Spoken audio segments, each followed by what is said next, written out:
ఉన్న మానవ వనరుల్ని ఎంత జాగ్రత్తగా వాడాలి, ఎంత జాగ్రత్తగా ప్లాన్ చేయాలనేది బడ్జెట్ చాలా చాలా తెలియజేస్తుంది అధ్యక్ష. ఇందాక నేను చెప్పింది మన ప్రజల అవసరాలని, ఆకాంక్షలు నేను చెప్పడానికి కారణం, కూటమి ప్రభుత్వం ఈ ఏడాది కేవలం సామాజిక పెన్షన్ల కోసమే దాదాపు 33,000 కోట్లు పైగా ఖర్చు చేయనుంది అధ్యక్ష.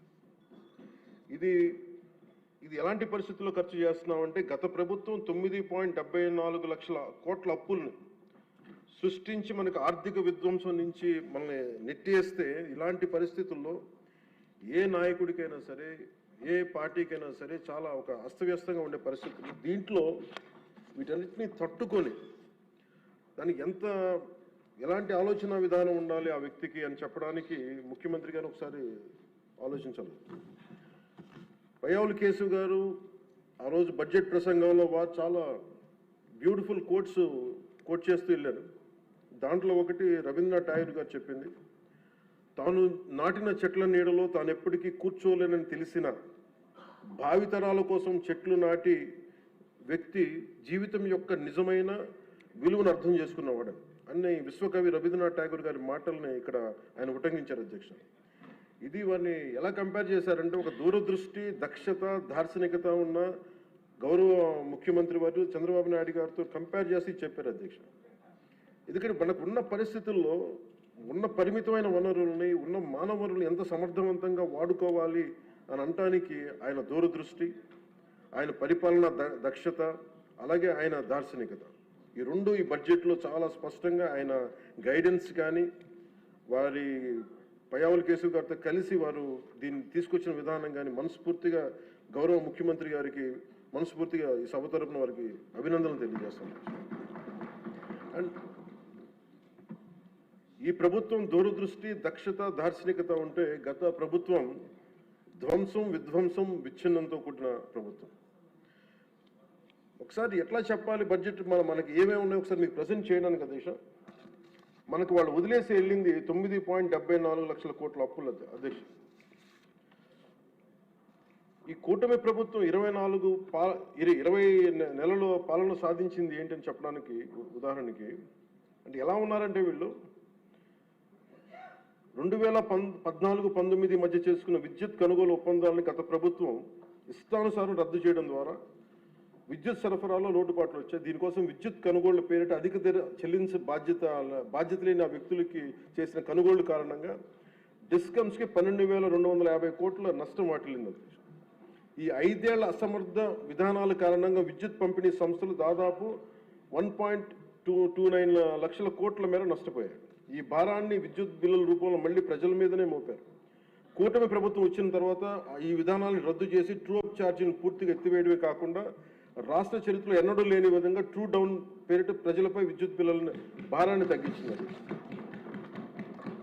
అలాగే వాళ్ళు చేసిన అప్పుల వల్ల, వాళ్ళ నిర్లక్ష్య అసమర్థ పాలన వల్ల, ఆర్థిక విధ్వంసం వల్ల రాష్ట్ర అభివృద్ధి 30 ఏళ్ళు వెనక్కి నెట్టవేయబడి, ఇవేదో రుజువుల్లో చేయకుండా విమర్శ కాదు అధ్యక్ష. ఇది మనం శ్వేతపత్రంలో ఉన్న వివరాల ప్రకారం, మన జూలై 24 శ్వేతపత్రం ఉన్న వివరాల ప్రకారం వెళ్ళిపోయిన పాలకులు దాదాపు 9,74,000 కోట్ల అప్పులు మన మీద వేసిపోయారు. అందులో వివిధ శాఖల పరిధిలో పనులు చేయించుకుని కాంట్రాక్టర్స్కి, వెండర్స్కి వాళ్ళు చెల్లించకుండా వదిలి వెళ్ళిన అప్పులే 1,35,000 కోట్ల రూపాయలు ఉన్నాయి. అందులో కూటమి ప్రభుత్వం ఏర్పడిన తర్వాత 25,000 కోట్ల రూపాయలు ముఖ్యమంత్రి గారి నాయకత్వంలో అప్పులు తిరిగి చెల్లించగలిగాం అధ్యక్షుడు. నీటిపారుదల, రోడ్లు, భవనాలు, పరిశ్రమల శాఖల వారీగా ప్రాజెక్టుల కోసం మరో 37,000 కోట్లు విడుదల చేయడం జరిగింది. కూటమి ప్రభుత్వం ఏర్పడిన తర్వాత వాళ్ళు మిగిల్చిన అప్పులను క్లియర్ చేస్తూ అదనంగా సెంట్రల్లీ స్పాన్సర్డ్ స్కీమ్స్కి 25-26 ఆర్థిక సంవత్సరంలో 18,700 కోట్లని విడుదల చేయడం జరిగింది. కేంద్ర ప్రభుత్వం నుంచి వచ్చిన 10,500 కోట్ల నిధుల్ని వినియోగించడంలో గత ప్రభుత్వం చాలా ఘోరంగా విఫలమైంది. అందులో 1,800 కోట్లు PMAY అర్బన్ రెజ్యువనేషన్ మిషన్, ప్రధానమంత్రి Ayushman Bharat, pre matric scholarship for OBC, EBC, denotified తెగలు, PMSSV కింద రావాల్సిన పోస్ట్ మెట్రిక్ స్కాలర్షిప్లు చెల్లించకపోవడంతో వెనక్కి వెళ్ళిపోయి, తద్వారా పట్టణాల్లో అభివృద్ధి నిలిచిపోయింది. రాష్ట్ర విద్యార్థులు, యువత నష్టపోయింది. సెంట్రల్లీ స్పాన్సర్డ్ స్కీమ్స్కి రాష్ట్ర మ్యాచింగ్ గత ప్రభుత్వం ఇవ్వకపోవడం వల్ల 8,700 కోట్ల రూపాయలు నిరుపయోగం అయిపోయాయి. తద్వారా కేంద్ర ప్రాయోజిత పథకాల అమలు ఆగిపోయింది. ఇట్లా చూస్తే ఇట్లా గత ప్రభుత్వం పూర్తి చేయకుండా వదిలేసి వెళ్ళిన పులివెందులు కానీ, డోన్, ఉద్దానం ప్రాజెక్టులకి తిరిగి మన ప్రభుత్వం వచ్చి 400 కోట్ల రూపాయలు కేటాయించి మళ్ళీ విలేజ్ స్కీమ్ ప్రాజెక్టులను ఈ వేసవిలోని ప్రజలకి అందుబాటులో తీసుకురాబోతున్నాం. మరో 7,910 కోట్ల రూపాయలతో 5 జిల్లాల పరిధిలో మెగా వాటర్ గ్రిడ్ ప్రాజెక్ట్స్ని ప్రారంభించాం. 2027 చివరి నాటికి మొత్తం ప్రాజెక్టులు పూర్తి చేయబోతున్నాం. అధ్యక్ష, కూటమి ప్రభుత్వంలో అధికారంలోకి వచ్చిన తర్వాత జల్ జీవన్ మిషన్కి చాలా బలమైన పునరుత్తేజం తెచ్చాం. అలాగే విద్యాశాఖలో కూడా సహచర మంత్రి వైద్యుడు సోదరుడు నారా లోకేష్ గారి నాయకత్వంలో కూడా చాలా రెవల్యూషన్ చేంజెస్ వచ్చినాయి. తల్లికి వందనం, మెగా పేరెంట్స్ టీచర్ మీటింగ్ వంటి ఈ వినూత్న కార్యక్రమాలను అమలు చేయడం, మెగా డిఎస్సి ద్వారా 16,000 మందికి ఉపాధ్యాయ నియామకాలు చేపట్టడం, ఇవన్నీ వారికి మనస్ఫూర్తిగా అభినందనలు తెలియజేస్తాను. మీ దృష్టికి ముఖ్యంగా జల్ జీవన్ మిషన్ ప్రజలకి తీసుకురావడానికి సభకు కూడా దేశంలో ఉన్న ప్రతి మనిషికి శుద్ధమైన, స్వచ్ఛమైన తాగునీరు అందించాలని గౌరవ ప్రధానమంత్రి శ్రీ నరేంద్ర మోదీ గారి సంకల్పం తీసుకొచ్చిన ఆయన ద్వారా వచ్చిన జల్ జీవన్ మిషన్ సైతం గత పాలకులు నిర్వీర్యం చేశారు. ఒకసారి రివ్యూస్ చేస్తామంటే 2019-24 మధ్య ఈ పథకం కింద కేంద్ర ప్రభుత్వం 27,000 కోట్లు కేటాయిస్తే కేవలం వాళ్ళు 4,000 కోట్లు మాత్రమే ఖర్చు చేశారు. అందులో కేంద్రం ఇచ్చిన గ్రాంట్ దాదాపు 2,000 కోట్ల రూపాయలు ఉంది. మనం అధికారంలో ఎన్డీఏ ప్రభుత్వం ముఖ్యమంత్రి గారి ఆధ్వర్యంలో అధికారం వచ్చిన తర్వాత గత ప్రభుత్వంలో ఇందాక చెప్పినట్టుగా పులివెందుల, డోన్, ఉద్దానం తాగునీటి ప్రాజెక్టులని ఈ వేసవిలోపే పూర్తి చేయబోతున్నాం. అలాగే మనకి 7,910 కోట్ల రూపాయలతో 5 జిల్లాల పరిధిలో చేపట్టిన మెగా వాటర్ గ్రిడ్ ప్రాజెక్టులు పనులు పురోగతిలో ఉన్నాయి. అలాగే 9,500 కోట్ల రూపాయలతో ఇంకొక 7 మల్టీ విలేజ్ స్కీమ్స్ని ప్రణాళికలో రూపొందిస్తున్నాం. అధ్యక్ష, దాదాపు మనకున్నాయి 48,369 హ్యాబిటేషన్స్. దీంట్లో మేము నిన్న మొన్న ఈ మధ్యన రివ్యూ చేస్తూ ఒకటే మేము అడిగింది ఏంటంటే, గౌరవ ముఖ్యమంత్రి గారితో మాట్లాడుతూ మనకున్న మల్టీ విలేజ్ స్కీమ్స్ కాకుండా మనకి సింగిల్ విలేజ్ స్కీమ్స్ కూడా మనం ఏదైనా చేయాలని మాట్లాడితే ముందస్తుగా ఒక 3,000 బాగా గొంతెండిన గ్రామాలను గుర్తించాం. అధ్యక్ష, వాటికి మేము ఉన్న దాంట్లో వాటర్ షెడ్ మేనేజ్మెంట్ కానీ, లేదంటే ఉన్న pipe lines, internal pipe lines కానీ ఇవన్నీ చేయడానికి ప్రణాళికలు సిద్ధం చేస్తున్నాం.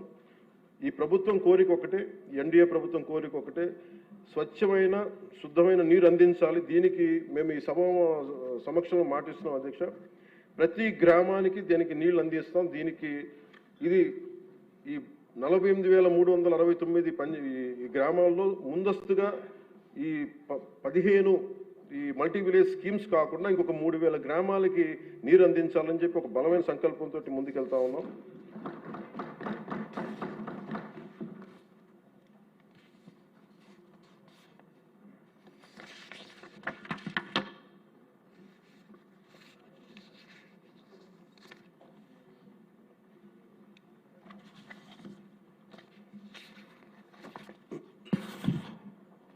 ఉదాహరణకి మీకు నరేగా కంపారిజన్ మీకు చెప్తాను. అధ్యక్ష, మన ప్రభుత్వానికి వాళ్ళ ప్రభుత్వానికి తేడా. నరేగా పథకం కింద 2019-24లో వాళ్ళు ఖర్చు పెట్టింది ఈ సీసీ రోడ్లు కానీ, బీటీ రోడ్లు కానీ మీకు తెలియజేస్తాను. ముందు సీసీ రోడ్లకి వాళ్ళు 610 కోట్లు ఖర్చు పెట్టి ఈ సీసీ రోడ్లకి, బీటీ రోడ్లకి 5 సంవత్సరాల్లో వాళ్ళు 610 కోట్ల రూపాయలు ఖర్చు పెడితే ఎన్డీఏ ప్రభుత్వం వచ్చిన తర్వాత ఖర్చు పెట్టింది 3,853 కోట్ల. అధ్యక్ష, అలాగే సీసీ రోడ్లు వాళ్ళు 854 కిలోమీటర్లు వాళ్ళు 5 సంవత్సరాల్లో పెడితే మనం వచ్చింది ఊరి లోపల ఉండే రోడ్లకి వాళ్ళు 884 కిలోమీటర్లు 5 సంవత్సరాల్లో వేస్తే మనం వచ్చి 6,000 కిలోమీటర్లు వేసాం. అధ్యక్ష, అలాగే బీటీ రోడ్లు 5 సంవత్సరాల్లో వాళ్ళు 239 కిలోమీటర్లు వేస్తే మనం 1,331 కిలోమీటర్లు వేసాం. అధ్యక్ష, అలాగే ఆల్ స్కీమ్స్ మన రూరల్ డెవలప్మెంట్కి సంబంధించి వాళ్ళు మొత్తం పెట్టిన ఖర్చు. అధ్యక్ష, 5 సంవత్సరాలు వాళ్ళు పెట్టిన ఖర్చు 4,610 కోట్ల రూపాయలు అయితే మనం ఖర్చు పెట్టింది 11,506 కోట్ల రూపాయలు ఖర్చు పెట్టాం.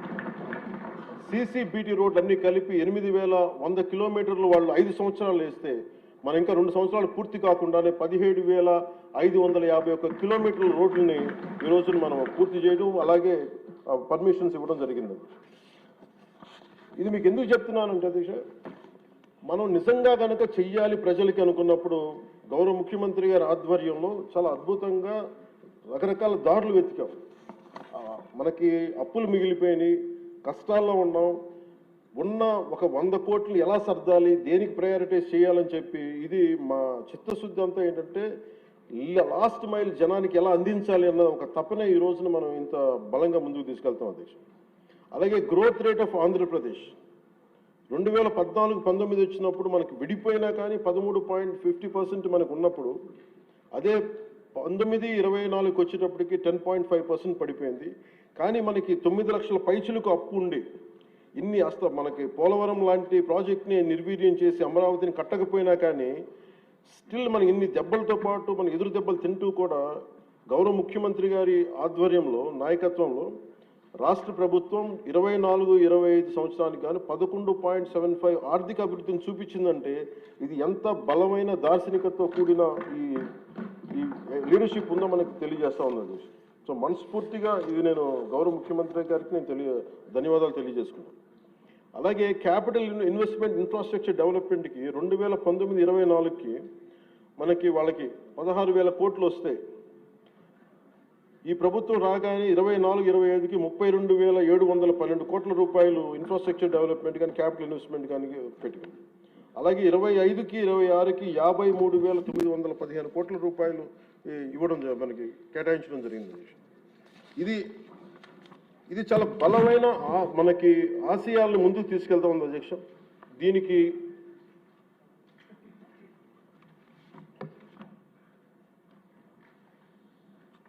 దీనికి నేను కోరుకుంటుంది కూడా ఈ అలయన్స్ చాలా బలంగా ఉండాలి అనేది నా ప్రజల సభ్యులందరికీ కూడా నేను నా ఆకాంక్షని, నా ఆశయాన్ని తెలియజేస్తాను.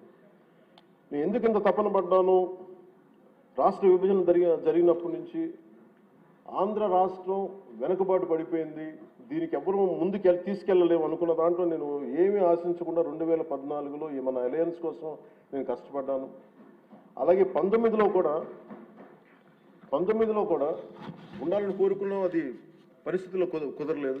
కానీ 24కి వచ్చేటప్పటికి నేను పార్టీ పరంగా అన్ని తగ్గి అన్ని రకాలుగా ఎందుకు పెట్టానంటే ఇది నేను పార్టీగా గెలవడం కంటే కూడా నేను ఇండివిజువల్గా సాధించడం కంటే కూడా నేను కోరుకుంది 5 కోట్ల మంది ప్రజల ఆకాంక్షల్ని, ఆశయాల్ని ముందుకు తీసుకెళ్లాలని నా తపన. ఇది ఎట్టి పరిస్థితుల్లో కూడా నేను కోరుకుంటుంది. ఇప్పుడిప్పుడే మనం చిన్నపాటి ఒక 1 పాయింట్ అభివృద్ధి చూసాం మనం ఇప్పటికీ. ఇది ముందుకెళ్ళాలి, ఇంకా మన ఆకాంక్షలను, ఆశయాలు ముందుకు తీసుకెళ్ళాలి అంటే ఇది మనలో ఉన్న ఏమన్నా సరే చిన్న సవరణ ఏదైనా చేసుకుంటే అందరం ముందుకెళ్ళాలి, ఈ ప్రభుత్వానికి, ముఖ్యమంత్రి గారికి బలంగా నిలబడాలని మనస్ఫూర్తిగా కోరుకున్నాను అధ్యక్ష. అలాగే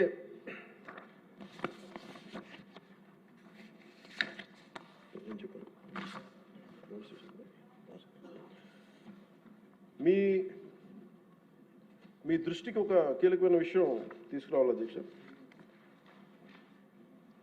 మన దేశంలో 140 కోట్ల ప్రజల భవిష్యత్తు నిర్ణయించే విధంగా భారత రాజ్యాంగాన్ని అమలు చేయడానికి, మరి ప్రజాస్వామ్యాన్ని పరిరక్షించడానికి రాజ్యాంగ నిర్మాతలు 3 ప్రధాన వ్యవస్థలను ఏర్పాటు చేశారు. వన్ ఇస్ శాసనసభ వ్యవస్థ, లెజిస్లేటివ్, ఎగ్జిక్యూటివ్ అండ్ జ్యుడిషియల్. ఈ 3 వ్యవస్థలు పరస్పర సమన్వయంతో ఎలాంటి ఆటంకాలు లేకుండా సమర్థవంతంగా పనిచేసినప్పుడే ప్రజాస్వామ్యం బలంగా నిలబడుతుంది. వీటిలో ఏ ఒక్క వ్యవస్థలోనైనా లోపాలు ఏర్పడితే ప్రజాస్వామ్య వ్యవస్థపై ప్రభావం చూపడం కాకుండా ప్రజలకి న్యాయం మరియు సేవలు చేయడంలో ఇబ్బందులు పెడతాం. ఇది ఎందుకు ప్రస్తావించానంటే అధ్యక్ష, ఈ మధ్య నేను మన గవర్నర్ గారిని కలవడం జరిగింది, అబ్దుల్ నజీర్ గారిని. జరుగుతున్నప్పుడు ఆయన నా దృష్టికి తీసుకొచ్చింది, ఈ national grid judicial data grid ప్రకారం దాదాపు 1,11,59,767 సివిల్ కేసులు, మరి 3,80,60,784 క్రిమినల్ కేసులు ప్రస్తుతం దేశవ్యాప్తంగా పెండింగ్లో ఉన్నాయి. ఇన్ని జరుగుతూ ఉంటే మీరు యాజ్ ఒక పొలిటికల్ మీరు లెజిస్లేటివ్ పవర్ ఉన్న మీరు ఏదైనా మీరు కూర్చోబెట్టి ఒకసారి మీ సభ్యుల దృష్టికి తీసుకెళ్ళి దీన్ని ఎలా తగ్గించగలం, ఈ లిటిగేషన్ ఎలా తగ్గించగలం మీరు కూర్చోబెట్టి ఒకసారి ఎలా ఫెసిలిటేట్ చేయగలరు ఒకసారి మీ సభ దృష్టిలో మీరు మాట్లాడడం చెప్తే నేను ఇది నాకు నిజం చాలా వాస్తవం అనిపించింది. ఎందుకంటే మన దగ్గర ఉన్న కోర్టుల సంఖ్యకి ఇక్కడ ఉన్న మౌలిక సదుపాయాలకి రోజువారీగా నమోదవుతున్న కేసుల సంఖ్యకి మధ్య చాలా స్పష్టమైన అసమతుల్యత ఉంది అధ్యక్ష, ఇంబ్యాలెన్స్ ఉంది. ఈ పరిస్థితుల్లో ఈ కేసులని పరిష్కారం కావడానికి ఎన్ని దశాబ్దాలు పడుతుందో కూడా చెప్పడం చాలా చాలా కష్టం. అందుకని ముఖ్యంగా మీరు కోర్టుల పరిస్థితిని చూస్తే కనీసం మౌలిక సదుపాయాలు కూడా అందుబాటులో లేని పరిస్థితి కనిపిస్తూ ఉంది. ముఖ్యంగా మహిళా అడ్వకేట్ల కోసం టాయిలెట్స్ కానీ సదుపాయాలు కానీ చాలా చోట్ల లేవు, కనీసం వాళ్ళ విశ్రాంతి గదులు కానీ. రోజుకి వేలాది మంది కోర్టులకు వచ్చి వెళ్తూ ఉంటారు, వాళ్ళకి తగిన మౌలిక సదుపాయాలు కల్పించడం కూడా చాలా చాలా అవసరం. అందుకే బడ్జెట్లో న్యాయశాఖకు తగిన నిధులను కేటాయించే బాధ్యత లెజిస్లేటివ్ వ్యవస్థ పైన ఉందని నేను మనస్ఫూర్తిగా భావిస్తాను. ఈ సందర్భంలో ఈ సంవత్సరం గౌరవ ఆర్థిక శాఖ మంత్రి పయ్యావుల కేశవ్ గారు ప్రవేశపెట్టిన ఈ బడ్జెట్లో దాదాపు 100 కొత్త కోర్టు భవనాల నిర్మాణానికి 349 కోట్లని కేటాయించడం చాలా చాలా మనస్ఫూర్తిగా అభినందిస్తాను. గతంతో పోలిస్తే కూటమి ప్రభుత్వం న్యాయశాఖ చాలా ప్రాధాన్యత ఇస్తున్నప్పటికీ కూడా సభ దృష్టికి నేను తీసుకొస్తే ఇంకా మనం చేయాల్సిన పనులు చాలా చాలా ఉన్నాయనిపిస్తుంది. ఎందుకంటే ఆయన చెప్పింది, ప్రత్యేకించి గవర్నర్ గారు చెప్పింది, ఒక్క కేసు ఒకళ్ళ మీద ఉంటే మనందరికీ తెలుసు, అందరం దాదాపు ముఖ్యమంత్రి గారు చెప్తే సభలో ఉన్న ప్రతి ఒక్కళ్ళ మీద ఏదో ఒకలాగా కేసులు ఉన్నాయి. మన మీద కేసు పడింది లేదంటే సగటు ఒక మనిషి మీద కేసు పడిందంటే మన ఒక్కళ్ళ మీద పడినట్టు కాదు, మన కుటుంబ సభ్యుల మీద, మన చుట్టుపక్కల దాదాపు 10 మంది మీద పడద్ది. ఆయన అబ్దుల్ నజీర్ గారు చెప్పింది కూడా, ఒక కేసుని మీరు ఒక వ్యక్తిగా చూడకండి, ఒక సమూహంగా చూడక 10 మంది మీద ఇంపాక్ట్ ఉంటుంది. మీరు కోర్టు కేసులు ఉన్నాయంటే దాదాపు 10 కోట్ల మంది ప్రజల మీద ఇంపాక్ట్ ఉంటుంది. అందుకని దాని మీద మీరు లిటిగేషన్కి మీరు ఆల్టర్నేటివ్ డిస్ప్యూట్ రిజల్యూషన్ మీరు పెంచే దిశగా మీరు ప్రభుత్వం ఆలోచిస్తే చాలా మంచిది అనేది వారు సూచనప్రాయంగా తెలియజేశారు అధ్యక్ష. అలాగే కేసుల స్వభావం క్లిష్టతను బట్టి చిన్న చిన్న వివాదాలను ఏడీఆర్ సెంటర్ల ద్వారా పరిష్కరించేలా చర్యలు తీసుకుంటే కోర్టులపై ఉన్న భారం తగ్గుతుంది. ఇవే కాకుండా కొత్త కోర్టు భవనాల నిర్మాణం మాత్రమే కాకుండా ఇప్పటికున్న కోర్టులన్నింటిలో కూడా కనీసం మౌలిక సదుపాయాలు కల్పించడం అత్యంత అవసరం. ముఖ్యంగా టాయిలెట్స్ కానీ, తాగునీటి సదుపాయాలు కానీ, కంప్యూటర్స్ కానీ, సర్వర్స్ కానీ, నెట్వర్కింగ్ వ్యవస్థలు, డిజిటల్ రికార్డ్ మేనేజ్మెంట్ వంటి ఐటీ మౌలిక సదుపాయాలని అభివృద్ధి చేయాలి. అలాగే కోర్టులు మరియు జైళ్ల మధ్య వీడియో కాన్ఫరెన్సింగ్ వ్యవస్థలను విస్తరించడం, ఆటోమేటెడ్ కేసు నిర్వహణ వ్యవస్థలు అమలు చేయడం వంటి సాంకేతిక పరిజ్ఞానాలను ఉపయోగించుకోవడం ద్వారా విచారణ వేగాన్ని పెంచి ఖర్చులు కూడా తగ్గించవచ్చు. సో అధ్యక్ష, ఈ అంశంపై గౌరవ ముఖ్యమంత్రి శ్రీ నారా చంద్రబాబు నాయుడు గారి నాయకత్వంలోని కూటమి ప్రభుత్వం సమగ్రమైన ఒక చర్చ జరపాలని, అవసరమైతే గౌరవ గవర్నర్ మరియు సుప్రీంకోర్టు మాజీ న్యాయమూర్తులు అయిన జస్టిస్ అబ్దుల్ నజీర్ గారి విలువైన సూచనలు కూడా తీసుకుని ముందుకు సాగితే మరింత మెరుగైన ఫలితాలు సాధించవచ్చని సభ దృష్టికి నేను తీసుకొస్తాను. అలాగే నేను ఈ మన పంచాయతీరాజ్ నిధులు కానీ మనం ఎలా ఖర్చు పెట్టాం, ఏం ఖర్చు పెట్టాం అత్యంత పారదర్శకతతోటి 175 ఎమ్మెల్యేస్కి సంబంధించి ప్రతి ఒక్కరు, ఉదాహరణకి ఇది పయ్యావుల కేశవ్ గారి ఉరవకొండ నియోజకవర్గానికి సంబంధించి ప్రతి ఒక్క ఎమ్మెల్యే గారికి, గౌరవ శాసనసభ్యులకి ఎంతెంత ఇచ్చాం, ఎంత నిధులు ఇచ్చాం అనేది మీరు ప్రతి ఒక్కరికి వారికి ఇవ్వడం జరిగింది అధ్యక్షుడు. ఇందులో ఎవరికి కూడా నా దృష్టికి ఏ సమస్య వచ్చినా, పంచాయతీరాజ్ శాఖకు సంబంధించి ఏది వచ్చినా కానీ, ఆర్డబ్ల్యూఎస్ కానీ లేదంటే ఫారెస్ట్ డిపార్ట్మెంట్ ఏది వచ్చినా సరే ప్రత్యేక శ్రద్ధ పెట్టి ఉన్న పరిమితమైన నిధులనే అందరూ ఒకళ్ళకి ఇవ్వకుండా కూడా పార్షియాలిటీ చూపించకుండా ఉన్నంతలో అందరికీ న్యాయం జరిగేలా మేము చేస్తామని, ఇది మీ ద్వారా ప్రతి ఎమ్మెల్యే గారికి, ప్రతి గౌరవ శాసనసభ్యులు ప్రతి ఒక్కరికి పంచాయతీరాజ్ శాఖ అందజేస్తున్న అధ్యక్ష. ఇది మీ దృష్టికి తీసుకొస్తా ఉన్నాను. ఇది మీ నియోజకవర్గాల్లో మీకు ఎంత ఖర్చు పెట్టాం, ఎలా చెప్పాం, మీరు చాలా సగర్వంగా మీరు చెప్పుకునేలా ఉంటుందని తెలియజేస్తున్నాను అధ్యక్ష. ఏమండి, థ్యాంక్ యూ.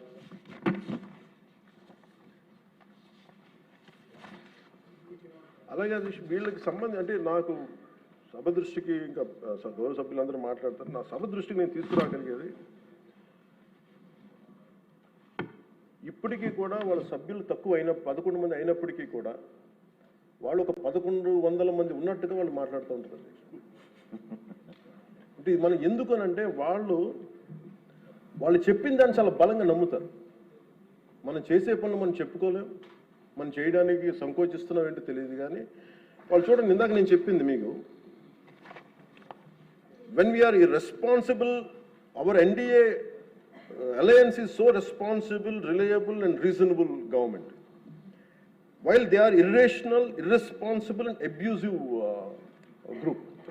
వీటన్నిటి మధ్యలో మనం కూర్చోబెట్టి మనం ఏదైనా మాట్లాడాలి అంటే మనందరం కూడా ఒక ఏకాభిప్రాయం మీద ఒక ఏకత్వం ఉండాలి అనేది నేను మనస్ఫూర్తిగా సభ్యులందరినీ కూడా నేను కోరుకుంటా ఉన్నాను.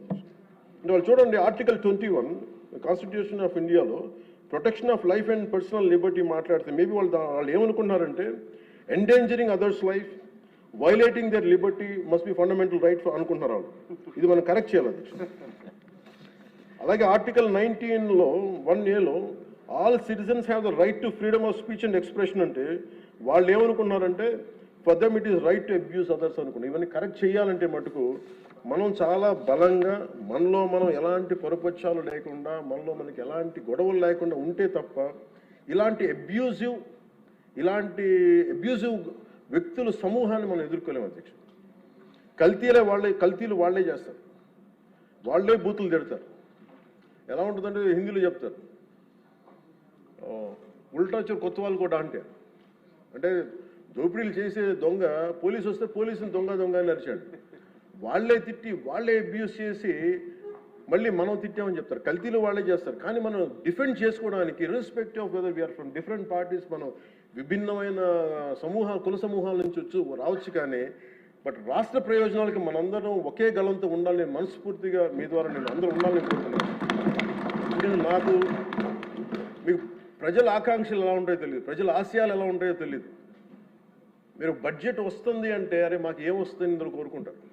ఒక సమ్మర్లో స్కూల్కి వెళ్ళబోతున్న పిల్లలకి అరే మాకు భవిష్యత్తు మాకు ఏం ఖర్చు ఉంటుంది, ఎంత ఖర్చు ఉంటుంది, తల్లిదండ్రులు రాసుకుంటారు. అది మాకు చిన్నప్పుడు మాకు గుర్తు. అలాంటిది ఒక బడ్జెట్ వస్తుంది అంటే ఎన్ని ఆశయాలు ఉంటాయి, ఎన్ని కోరికలు ఉంటాయి, ప్రతి గ్రూప్ మాకేమొస్తుంది మాకేముంటుందని అనుకుంటా ఉంటాం. ఇది మేమందరం ఈ రోజున బడ్జెట్లో అందరికీ ఎంత తృప్తిగా ఉంటుందో నాకు తెలియదు. కానీ one commitment to people I can say, ఒక 15 ఏళ్ళు మేము ఈ రాష్ట్రం కోసం ఈ అలయన్స్ ద్వారా మేము పాటుపడతాం. దానికి మేము చిత్తశుద్ధిగా త్రికరణ శుద్ధిగా అద్భుతంగా ఉండాలి రాష్ట్రం మనస్ఫూర్తిగా నేను కోరుకున్నాను అధ్యక్ష. వీటితో పాటు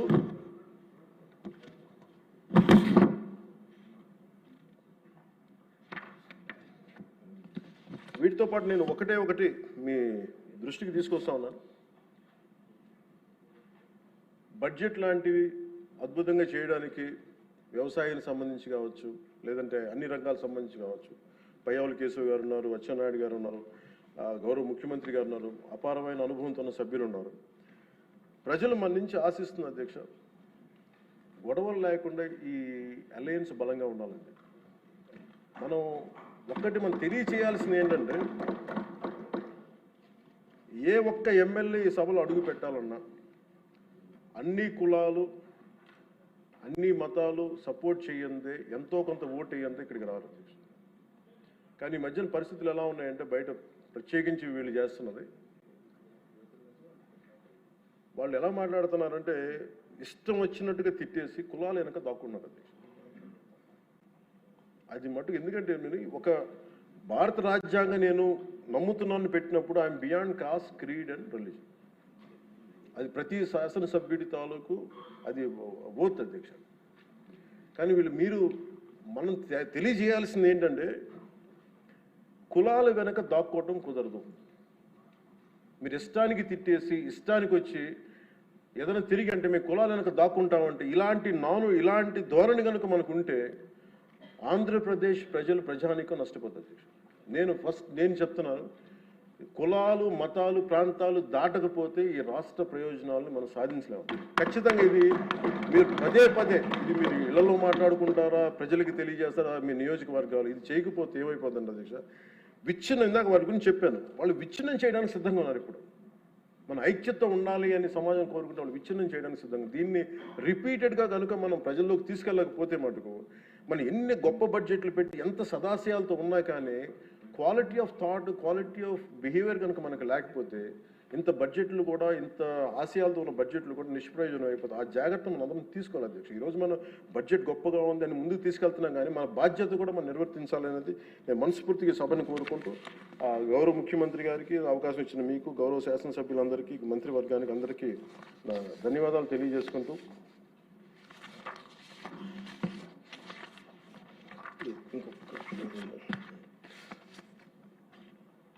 పర్యాటక రంగాన్ని ప్రత్యేకించి దుర్గేష్ గారి ఆధ్వర్యంలో 20,000 కోట్లు పెట్టుబడులు ఆకర్షించాం. తద్వారా 50,000 మందికి ప్రత్యక్షంగా పరోక్షంగా ఉపాధి అవకాశాలు లభించనున్నాయి.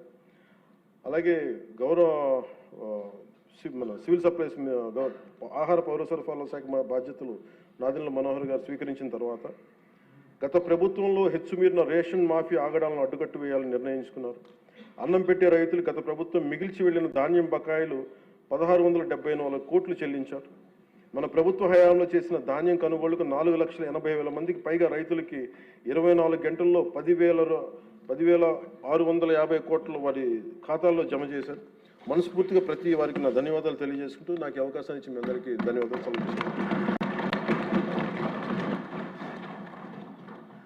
గత 5 సంవత్సరాల కాలంలో వారు గత ప్రభుత్వం చేసింది ఒక రకంగా చెయ్యింది, 20 నెలల కాలంలో ఎన్నో రెట్లు ఎలా అభివృద్ధి చేసింది గణాంకాలతో ప్రతి వారికి అర్థమయ్యేలాగా వివరించినందుకు ప్రత్యేక ధన్యవాదాలు పవన్ కళ్యాణ్ గారు. అలాగే సంఘటితంగా ఉండి ఎలాగ సేవ చేయాలి అనే ఆలోచనాత్మకంగా కూడా సభ్యులకు ప్రజలకు కూడా అర్థమయ్యేలాగా చాలా స్పష్టంగా చెప్పారు. దానికి కూడా మరొక్కసారి పవన్ కళ్యాణ్ గారికి సభ తరపున నా ధన్యవాదాలు తెలియజేస్తూ